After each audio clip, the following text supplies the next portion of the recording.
C'è chi ha parlato della terra dei fuochi del Veneto. Stiamo parlando di un'area compresa tra le province di Vicenza, Verona e Padova. C'è un inquinamento delle falde acquifere nella zona di Trissino, di Montecchio Maggiore e altre zone. Una zona ampia, un inquinamento che preoccupa.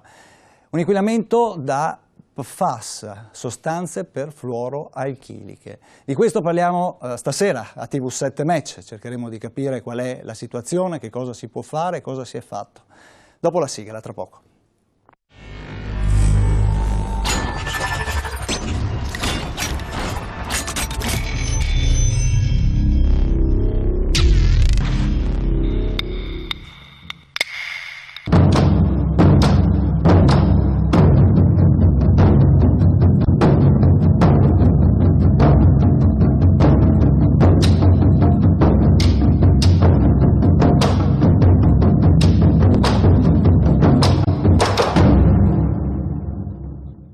Una buona serata a tutti i nostri telespettatori, benvenuti a questa puntata di TV7 Match. Questa sera ci occupiamo di ambiente, di inquinamento, in particolare, come avete sentito, di inquinamento delle falde acquifere.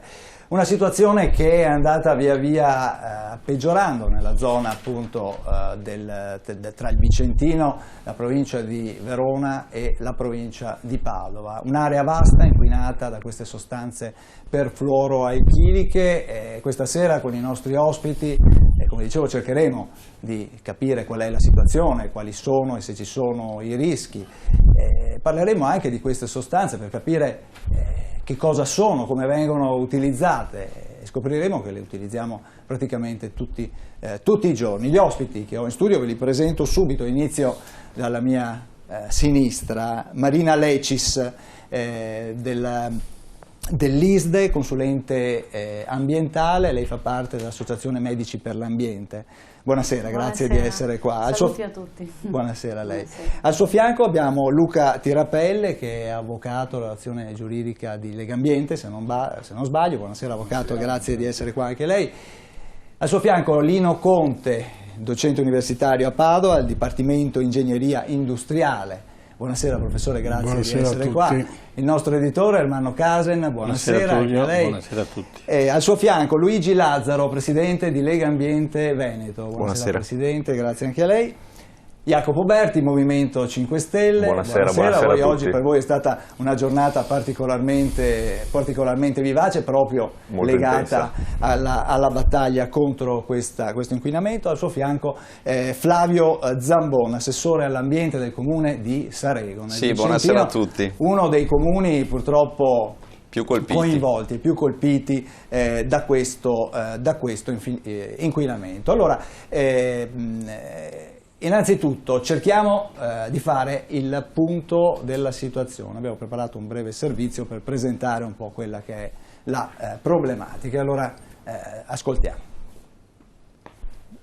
Sono passati soli pochi anni dallo scandalo smaltimento rifiuti tossici che ha riguardato la ditta C&C di Pernumia, responsabile di un accumulo di rifiuti nocivi pari a 52.000 tonnellate, stipati all'interno di un grande capannone nei pressi del canale Battaglia. La posizione dell'azienda aumentava di gran lunga la pericolosità del materiale stipato, in quanto un'inondazione avrebbe disperso senza controllo il materiale inquinante.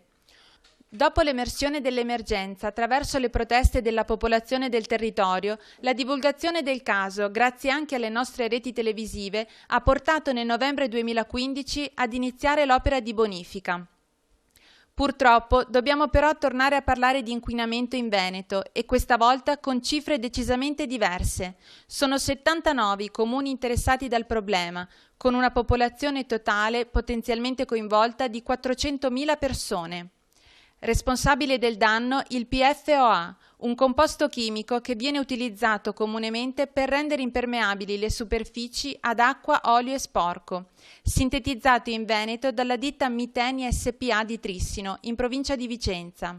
A seguito di uno studio condotto nel 2006 a livello europeo, si è scoperto che il Veneto era la regione con il tasso di inquinamento delle acque più alto da PFOA, Punto d'origine della diffusione risulta essere il torrente che raccoglie le acque reflue della Miteni SpA, il Poscola, che scende poi attraverso il fiume Agno e si dirama sui due assi Gua e Frattagorzone, sfociando nell'Adriatico vicino alle foci del fiume Brenta.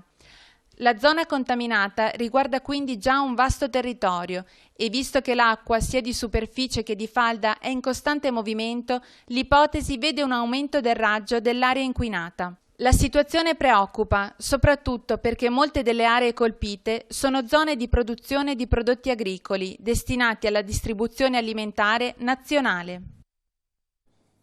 E allora, ecco, questo è il quadro della situazione. Io inizierei subito a spiegare ai telespettatori cosa sono queste sostanze e vorrei fare intervenire il professor Conte. Allora, parliamo di FAS, PFOA. Che cosa sono queste sostanze? Perfluoroalchili? Sì, provo a dare un contributo, diciamo, della scienza nel cercare di capire anche questi acronimi, no? Perché con il termine FAS si intende, è un acronimo inglese che sostanzialmente indica le sostanze, le perfluoroalkyl substance o perfluoroalkylated substance. Che cosa significa? Significa che abbiamo a che fare con molecole organiche in cui sono stati sostituiti tutti gli atomi di idrogeno con atomi di fluoro. Le caratteristiche della molecola sono completamente cambiate, il composto è diventato estremamente stabile, è un composto che non si degrada.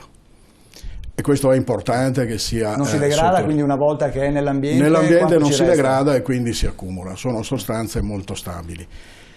Quando si parla di PFOA è, diciamo, un po' una limitazione, perché il PFOA è soltanto l'acido perfluorotanoico, è stato utilizzato come tensioattivo nella polimerizzazione per la produzione del Teflon. E il PFOF invece è il perfluoro, l'acido perfluoro-ottan solfonico.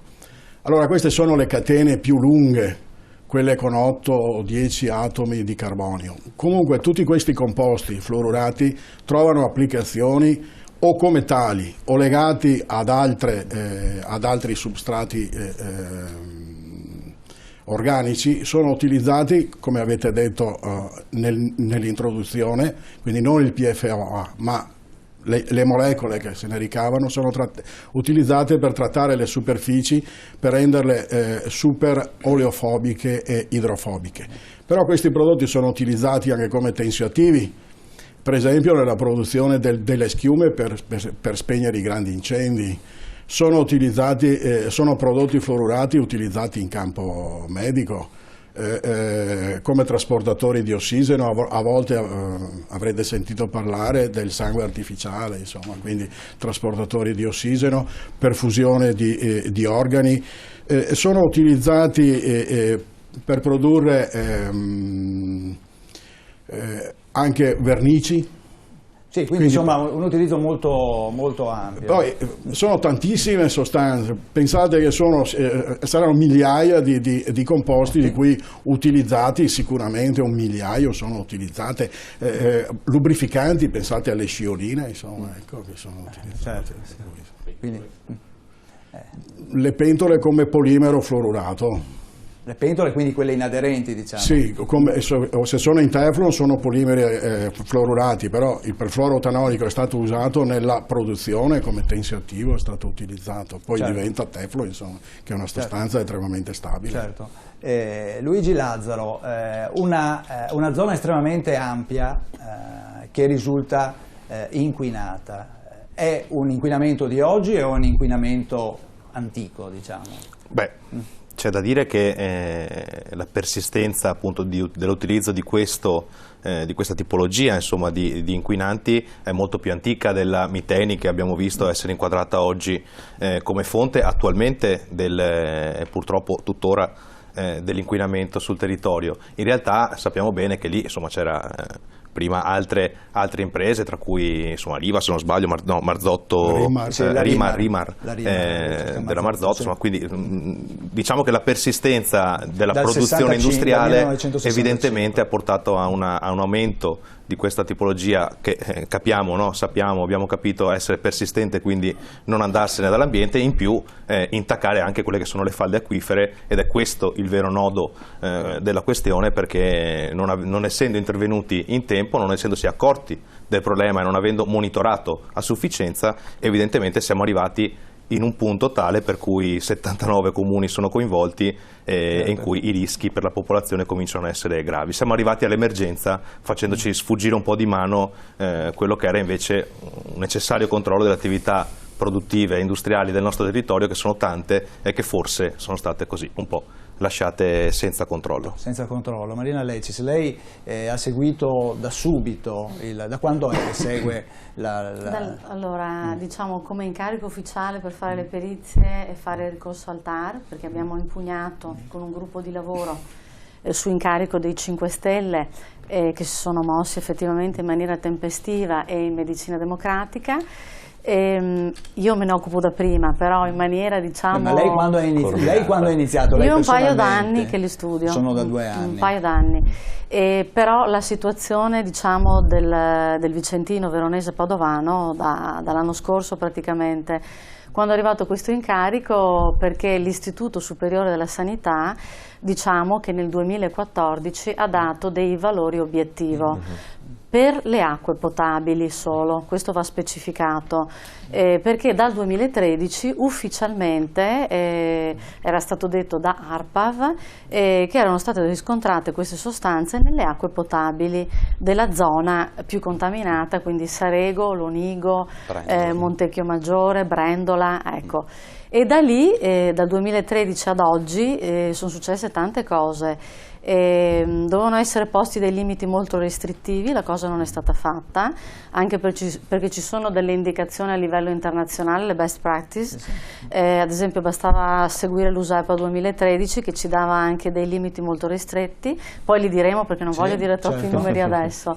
Diciamo che invece l'Istituto Superiore della Sanità, che comunque ha fatto uno studio molto approfondito e ha valutato tutti questi parametri, ha deciso di basarsi sui parametri più alti, tant'è che con l'avvocato Edoardo Bortolotto del Tribunale di Vicenza e l'avvocato Giorgio Destro è stato impugnato il parere dell'Istituto Superiore della Sanità e adesso è stato tutto spostato al TAR, e successivamente a gennaio è stata impugnata la DGR 1715, l'ultima, dove la Regione Veneto aveva praticamente ampliato questi valori obiettivo da un parere successivo, sempre dell'Istituto Superiore della Sanità di agosto 2015, che l'istituto stesso ampliava, nonostante l'inquinamento delle falde fosse aumentato.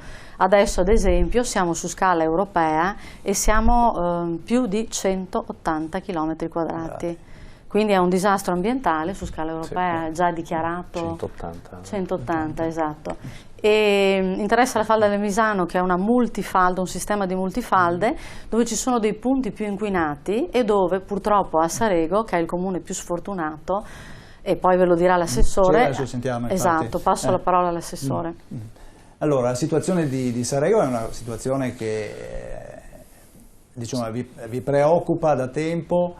Sì, allora noi nel 2013 eravamo, diciamo, al primo anno di amministrazione, ci siamo trovati a gestire questa emergenza, un'emergenza che abbiamo saputo per prima dai giornali. Ecco, già questa è stata un'anomalia, perché la nostra fonte di informazione è il protocollo del comune, purtroppo l'informazione è arrivata prima dai giornali che dal ULS o dalla regione. Ecco, già questo ci è sembrato strano. Ecco. Il nostro gestore dell'acquedotto, per fortuna, è stato molto celere nell'intervento e ha subito collegato i 2 pozzi che avevamo tra di loro per ridurre subito la concentrazione in un intervento veloce in emergenza, e che ci ha permesso appunto di non chiudere i pozzi, perché siamo riusciti a ridurre da subito le concentrazioni. Sono stati utilizzati dei filtri per questo? Inizialmente non era, perché ci vuole del tempo, insomma i costi sono alti eccetera. Diciamo che nel giro di pochi mesi siamo riusciti ad installare questi filtri, ecco, filtri che costano tantissimo, ecco, solo per la sostituzione noi abbiamo una spesa di circa 95.000 euro annui, ecco, che finora vanno in tariffa sostanzialmente. Ecco. Quindi vanno a carico dei cittadini. Dei cittadini, ecco, il motivo per cui anche stamattina siamo andati in procura è anche questo, noi vogliamo che a pagare sia chi ha inquinato, insomma, credo che sia, è già previsto dalla legge e vogliamo che questa legge sia rispettata. Certo. Allora prima col professor Conte ha accennato a quelli che erano gli utilizzi di queste sostanze. Noi abbiamo preparato un breve servizio dove mostriamo un po' di che cosa si tratta poi in termini pratici. Ascoltiamo.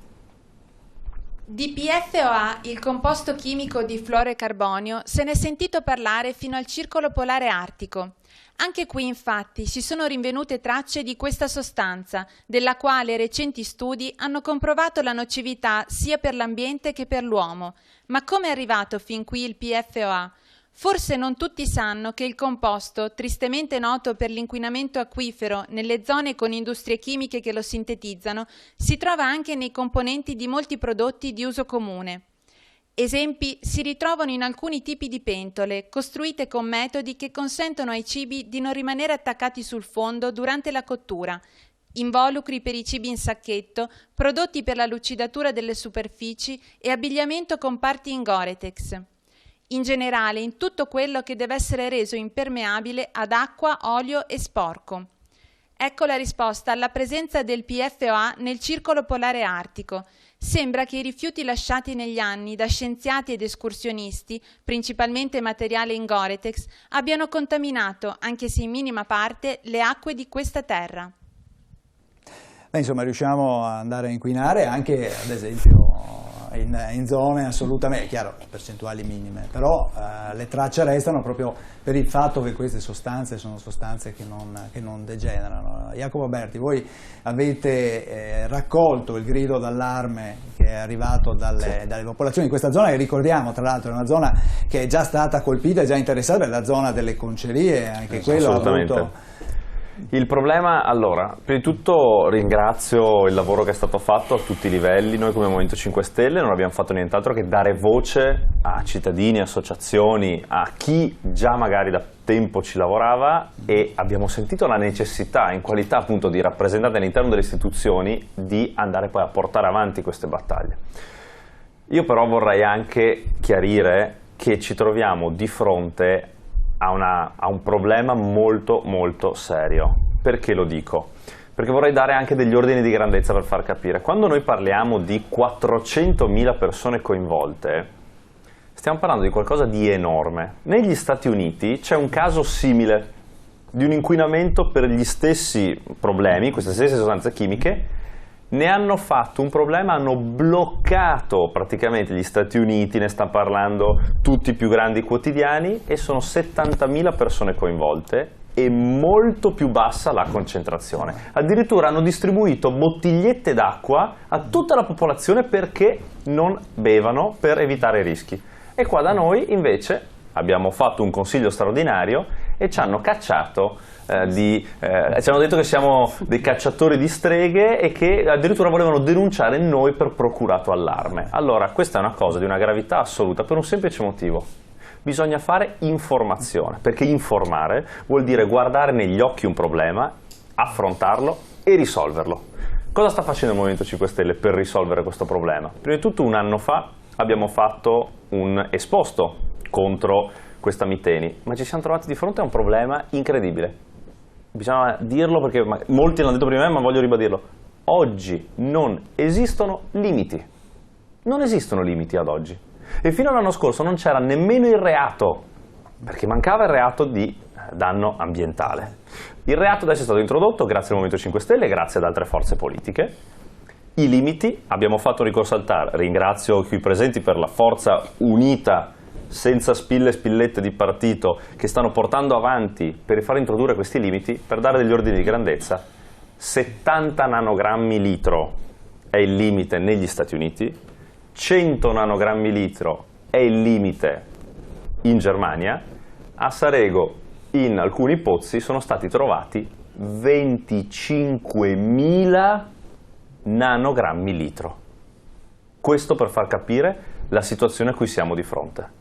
Quindi ci vuole grande serietà, ma grande velocità di esecuzione e immediatamente porre limiti, sospendere queste produzioni e andare a pulire la falda, perché ad oggi, se da domani mattina si bloccasse tutto, ci vorrebbero già 100 anni per andare quantomeno a purificare le zone.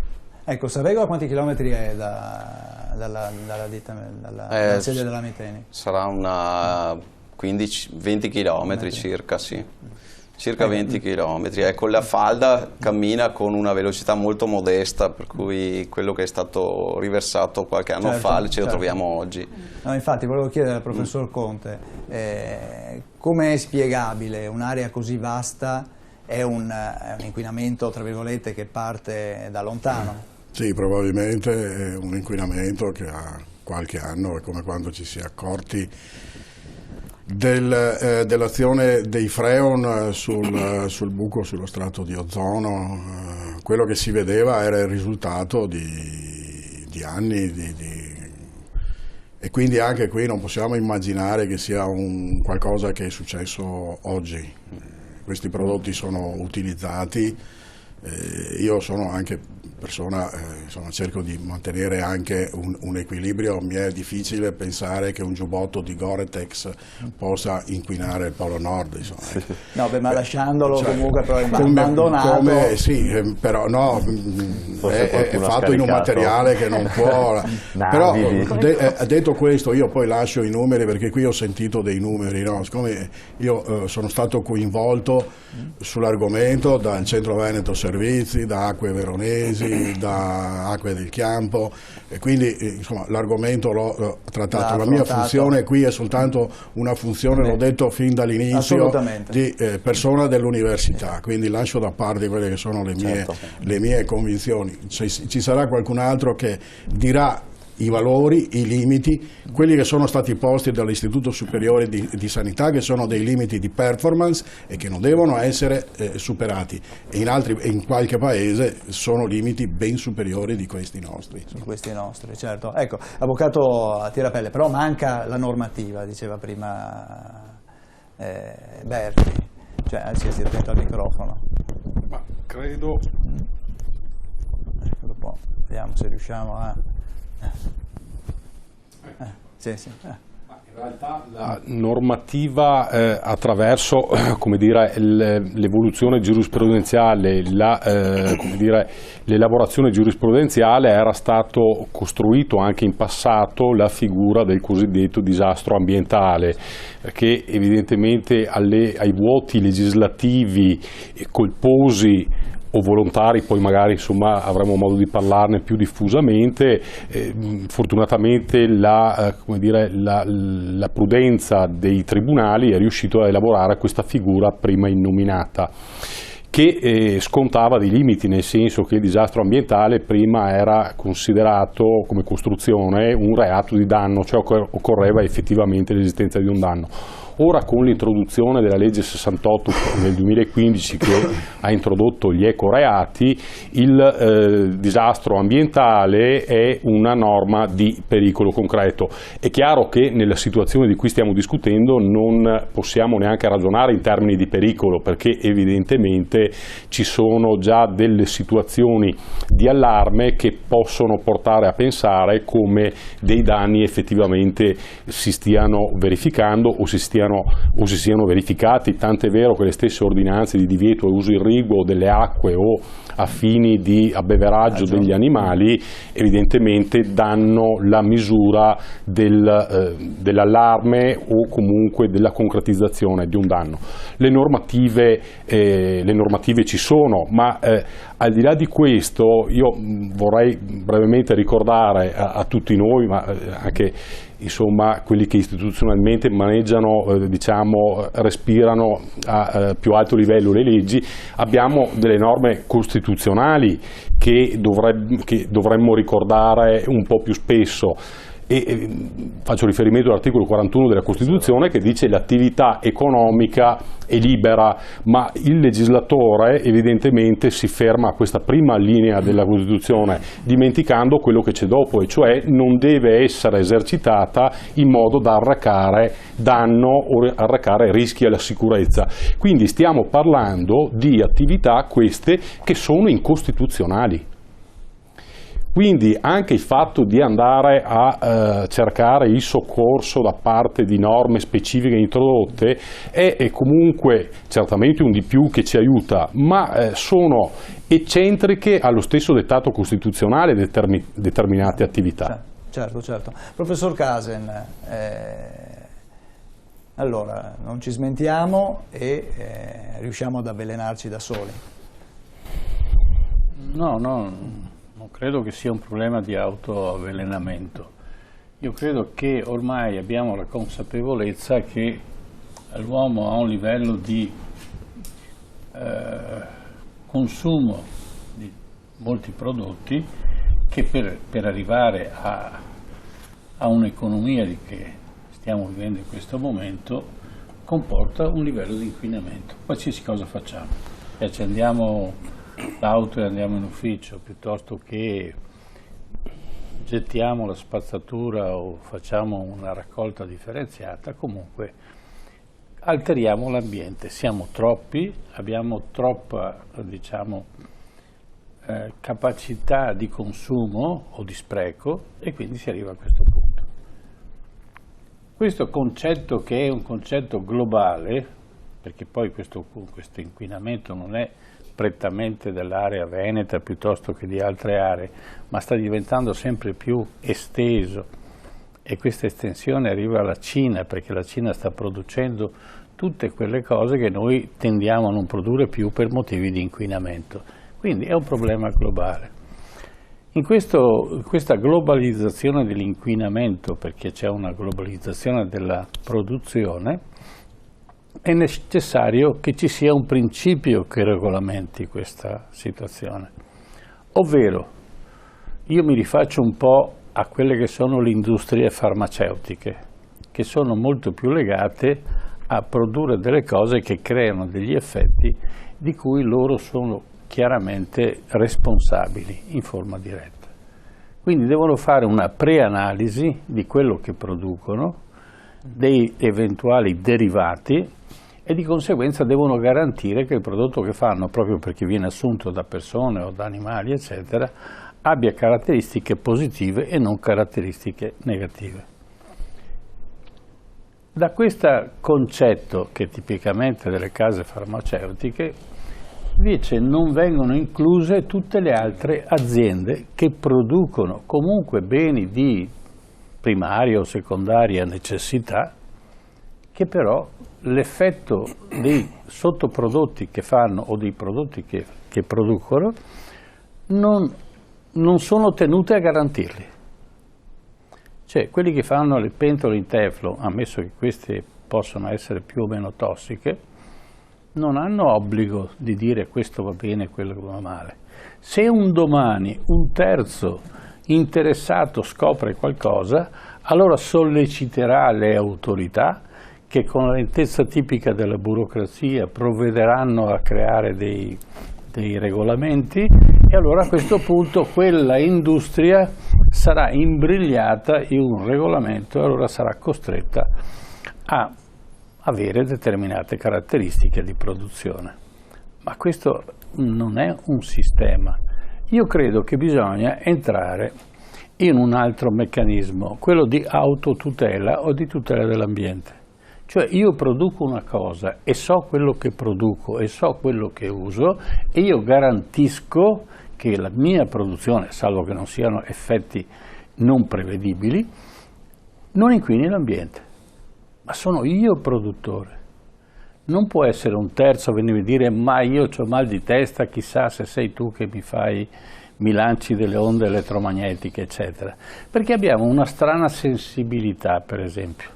Per esempio si è divulgata moltissimo la sensibilità nei confronti delle onde elettromagnetiche, che a volte è esasperante ed esasperata, perché non è vero tutto quello che si teme, e comunque la percezione della pericolosità delle onde elettromagnetiche è del tutto sfasata.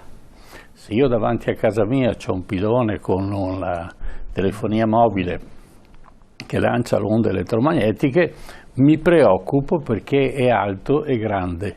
Poi in tasca ho uno o due telefonini che hanno un'emissione elettromagnetica proporzionalmente uguale a quella che io vedo, ma è piccola, mi serve, lo tengo nel taschino, addirittura vicino al cuore, e poi lo uso appoggiata alla testa. Quindi mi becco una quantità di onde elettromagnetiche che sicuramente quel palo in mezzo ai campi non farà mai e non potrà mai fare. Io me lo porto addosso, in casa, sul comodino, non lo abbandono mai.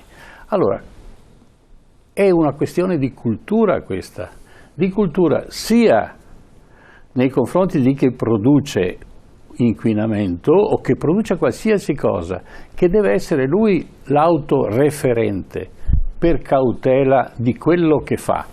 Poi chiaramente le autorità hanno l'autorità di andare a vedere esattamente quello.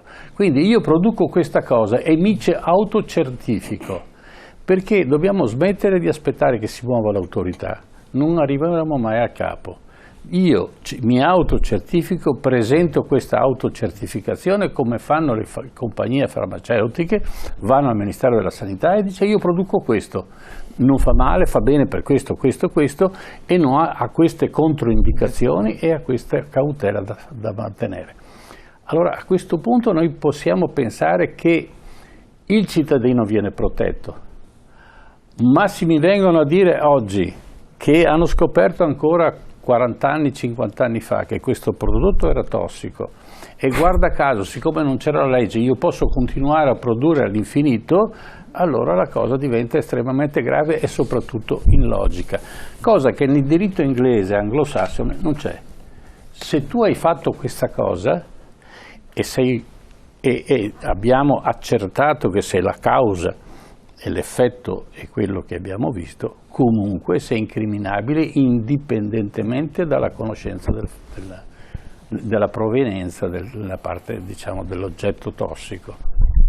Benissimo, allora dobbiamo andare in pubblicità, ma appena rientriamo sentiamo anche che cosa è stato fatto, cosa si sta facendo, qual è la situazione. Siamo andati all'ARPAV e abbiamo cercato un po' di capire, insomma, un po' di più quali sono, insomma, qual è il loro lavoro, cosa stanno facendo. Tra poco, dopo la pausa.